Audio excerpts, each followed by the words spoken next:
Hola queridos y queridas estudiantes del cuarto año básico del Colegio Eduardo Galeano, soy la profesora Valentina y hoy los invito a ver esta retroalimentación del lenguaje. El objetivo es reforzar los aprendizajes para la segunda evaluación sumativa de esta asignatura. Vamos a comenzar con un desafío lingüístico. Vamos a tratar de responder las siguientes preguntas. ¿En qué se diferencia un mito de una leyenda? ¿Qué es un relato histórico? ¿Y en qué tiempo está el verbo soñaba? Todas estas preguntas son sobre lo que tú sabes de estos temas. Trata de responderlas en tu casa y luego que termine este video vamos a responderlas. Los contenidos para la prueba son los siguientes: el mito y la leyenda, la comprensión lectora de estos, sus características, el ambiente narrativo y la secuencia de acciones. También el segundo contenido son los relatos históricos, comprensión lectora y la secuencia de acciones de estos, y los verbos, el pretérito imperfecto y perfecto. ¿Cuáles de estas cosas te gustaría aprender? ¿O de cuáles sabes más? Lo veremos a través de esta presentación. Comenzamos con el mito y la leyenda. Lo que yo sé de esto es que se transmiten de generación en generación, ambas, tanto el mito y la leyenda, pero ¿serán iguales o distintas? Tienen ciertas características que las diferencian. Comenzamos leyendo un texto, con mucha atención. Se llama El ombligo del mundo. Cuentan que en los tiempos pasados Rapa Nui era una tierra muy extensa, tanto como el continente Puku Pui Pui, y que Uoke, conocido como el dios devastador, tenía un gran poder sobre ella. Con una palanca que solo él podía utilizar, producía movimientos sísmicos tan grandes que levantaba y hundía a Rapa Nui las veces que quería, casi como un juego. Cuando la palanca iba hacia atrás, la tierra se elevaba. Cuando la palanca iba hacia adelante, la tierra se hundía. Un día, Uoke se divertía hundiendo a Rapa Nui para levantar Puku Pui Pui cuando la palanca se quebró. Por esto, Rapa Nui quedó pequeña y hundida, aflorando de ella solo la cúspide de sus montañas, en contraste con el continente, que por estar arriba quedó grande. Fue así como se formó esta isla, llamada por los antiguos Tepito o Tehuana, o el ombligo del mundo. Comprensión lectora. ¿Qué hecho trata de explicar este relato? La creación del universo, la creación de Rapa Nui, el origen de los movimientos sísmicos o el origen de la geografía del continente. Muy bien, es la creación de Rapa Nui. De hecho, por eso se llama el ombligo del mundo. Ahora, si tuvieras que explicarle a alguien a qué tipo de texto corresponde el relato anterior, ¿qué le dirías? Yo creo que le diría que esto es un mito, porque explica cómo se formó una isla, cómo se formó, ¿cierto? Explicando como un fenómeno. Entonces, vamos a ver si estoy en lo correcto.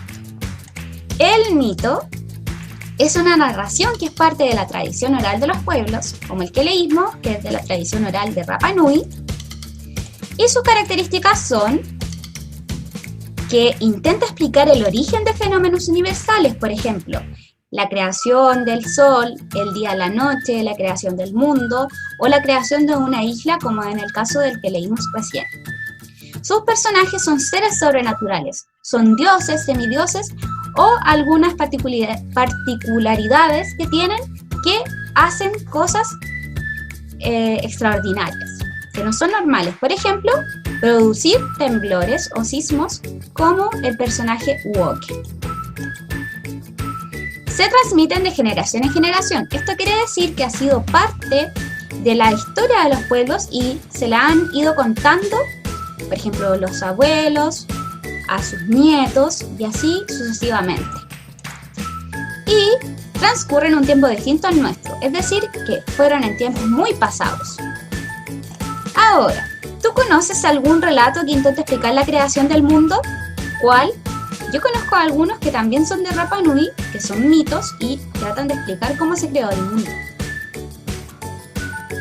Y los mitos se diferencian de la leyenda en que tienen un carácter universal, es decir, que abarcan a toda la humanidad y no solo una localidad en específico.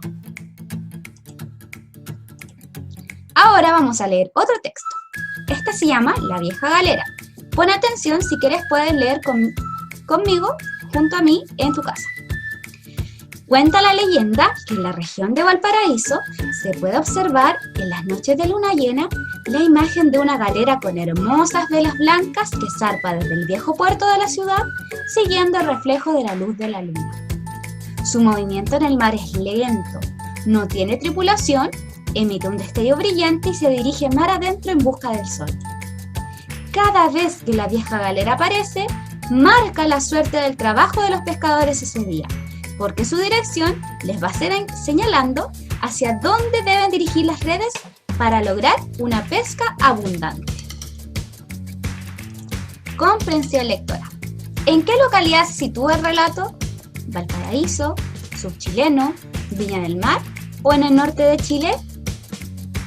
Muy bien, se ubica en Valparaíso. Lo decía en el primer párrafo del relato. ¿Qué hecho intenta explicar el texto anterior? El zarpe de los barcos desde el puerto, la aparición de una galera en Valparaíso, la abundancia de la pesca en Valparaíso o el trabajo de los pescadores de un puerto. Vamos a ver. Podría ser la aparición de una galera, sí. Cuenta que aparece una galera, pero ¿qué es lo que produce esa galera? ¿Qué es lo que se intenta explicar?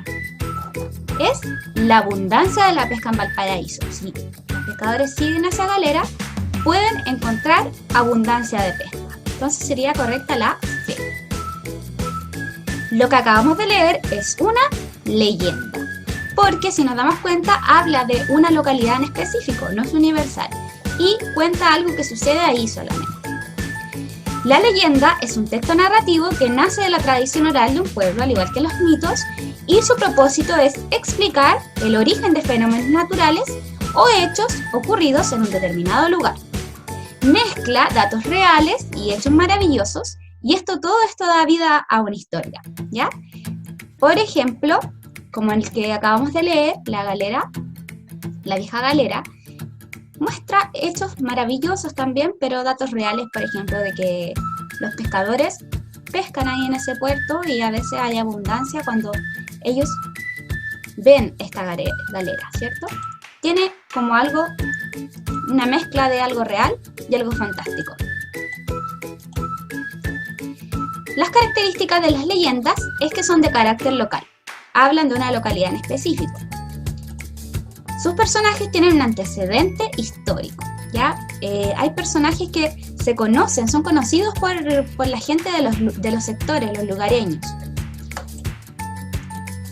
Es anónima y se transmite de generación en generación, al igual que los mitos, que dijimos que se comentaban en las familias, por ejemplo, y existen diferentes versiones de una misma leyenda.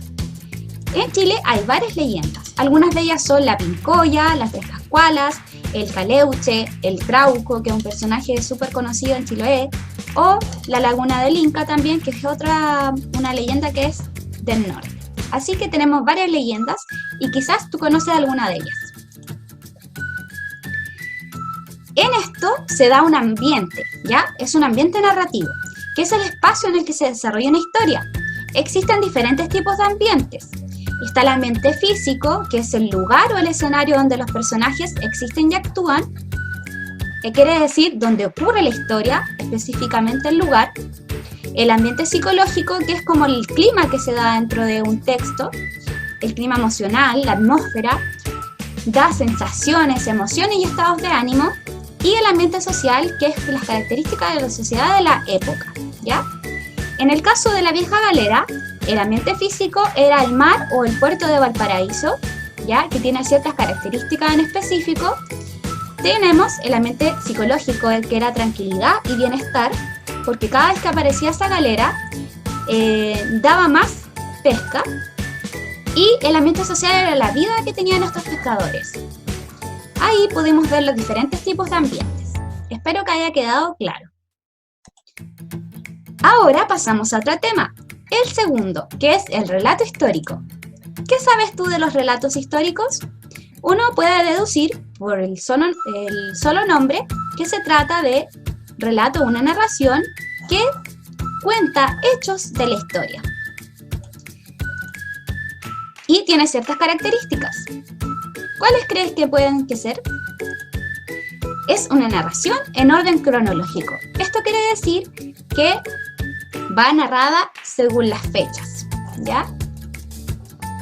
Son sucesos que ocurrieron en un pasado, son sucesos reales, a diferencia de la leyenda y el mito, que tenían mezcla de fantástico. Entrega datos concretos, lugares, fechas, personajes, etc. Siempre se van a incluir fechas dentro de un relato para que uno se pueda contextualizar de qué época se habla. Y se puede obtener información sobre episodios, procesos y personajes históricos. Son textos que entregan información histórica. Vamos a hacer una actividad en relación a esto. Vamos a leer el texto y luego responder las preguntas, ¿ya? Este texto se llama La Guerra de los Pasteles. En 1838, Francia reclamó a México una indemnización por los atropellos cometidos contra sus súbditos. Entre estas reclamaciones se encontraba la del señor Remontel, dueño de un restaurante de Tacubaya, donde en 1832 algunos oficiales del presidente Santa Anna habían comido unos pasteles sin pagar la cuenta, por lo que exigía el pago de 60,000 pesos. Como el gobierno mexicano se negó a pagar esa suma, Francia envió 20 barcos al puerto de Veracruz y lo bombardearon. El 9 de marzo de 1839 se firmó un tratado de paz en el cual México se comprometió a pagar las indemnizaciones exigidas, 600,000 pesos en total. Vamos a ver ahora. Lo que tenemos que hacer es ordenar cronológicamente los fragmentos del relato, ubicando los números del 1 al 6 según sucedieron los hechos, ¿ya? Es decir, tenemos que ordenar según las fechas y según el transcurso de la historia qué pasó primero y qué pasó al final, ¿ya? Entonces, lo primero que pasó, podríamos decir que fue en 1832, según el orden cronológico, donde unos oficiales del presidente Santa Anna se comieron unos pasteles y no pagaron. Eso fue lo que pasó inicialmente. Luego, el señor Remontel se molestó mucho porque no le habían pagado, ¿cierto? Luego, el señor Remontel y otros súbditos presentaron su queja ante el gobierno de Francia. Entonces, en 1838, Francia reclamó a México una indemnización de 600,000 pesos. Y México se negó a pagarle a Francia y envió 20 barcos al puerto de Veracruz para bombardearlo. Y cuando fue el bombardeo, el puerto de Veracruz, México firmó un tratado de paz en el año 1839, que fue lo último que pasó cronológicamente. Así, acabamos de ordenar estos hechos según el orden en el que sucedieron. Ahora pasamos al último tema, que son los verbos. El pretérito imperfecto de los verbos terminados en -ar y el pretérito perfecto. ¿Qué son los verbos? Da algún ejemplo de verbo. A mí se me viene a la mente el verbo estudiar, por ejemplo, saltar, correr, jugar. Todos esos que nombré nos llevan a actuar, a movernos, a hacer algún movimiento. El verbo es, como les contaba, una palabra que indica acción o movimiento.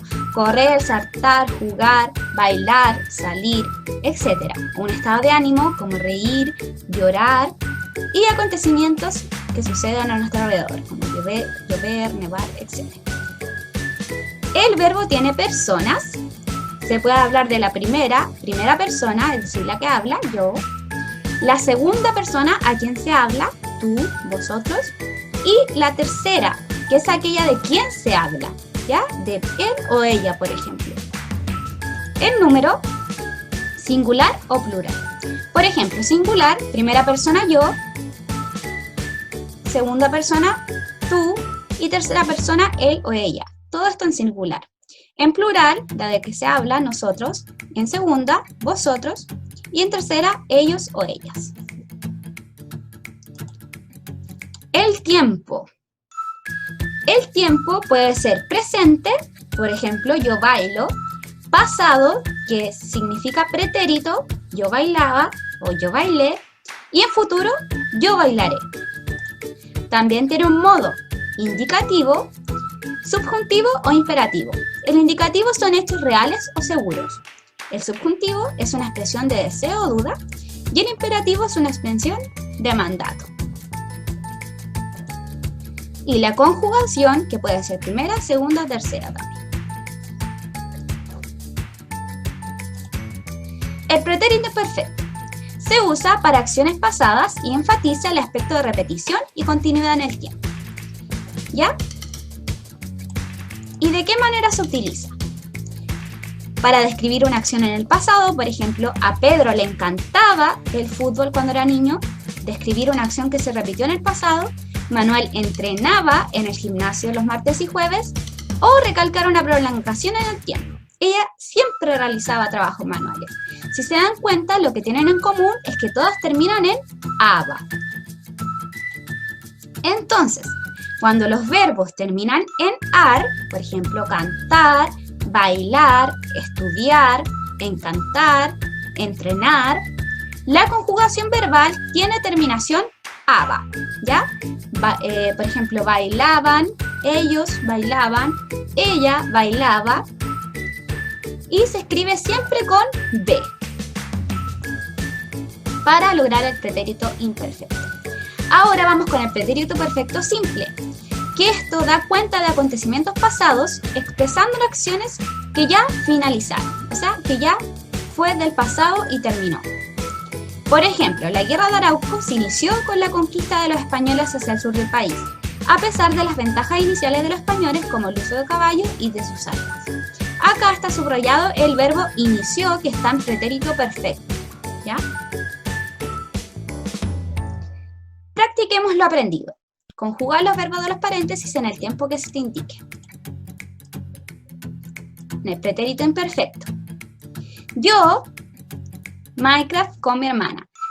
El verbo jugar es yo jugaba, ¿cierto? Dijimos que tenía que terminar en aba.